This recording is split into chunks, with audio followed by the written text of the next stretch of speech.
I don't know if I really should share this, but I once had a conversation with a mentor and he asked me, Calvin, how much money do you want to make in the next 12 months? And I gave him a throwaway line, like $2 million. And he said, no, not in your business. How much do you want to make? And I said, well, $200,000. And he said, well, tell me, what are you going to do with $200,000? And my response was, I don't know, but you give me $200,000 and I'll figure it out. And he said something I'll never forget. He said, money doesn't come to chaos, money only comes to a plan. And he says, it's not good enough that you don't know what you want to do with that money. And when I reflect back on that story, it reminds me of so many times I've spoke to clients now in my coaching work, and I've asked them what they want to do with their life. What do they want to achieve financially, emotionally, physically, in their relationships, in their businesses or careers? And more often than not, I get a response which is, I don't know.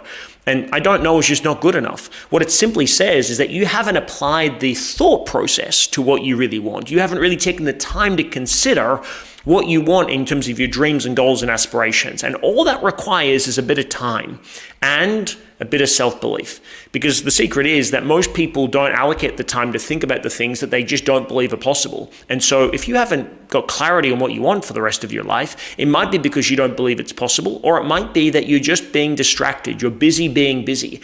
And that's where I was at.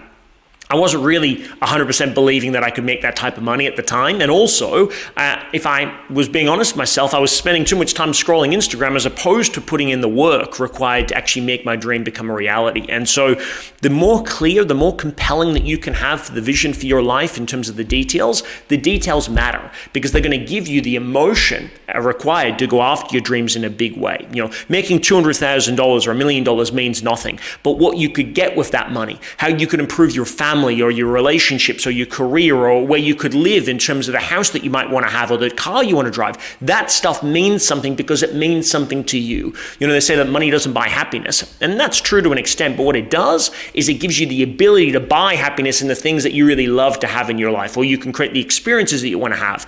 It's certainly more compelling to go after those things than it is just to simply go after the number. So if you don't know, I know you don't know, but if you did know, what would the answer be? And how much time do you think you need to allocate realistically to going figuring out what it is that you want? Because that would be certainly the first step in creating the life of your dreams.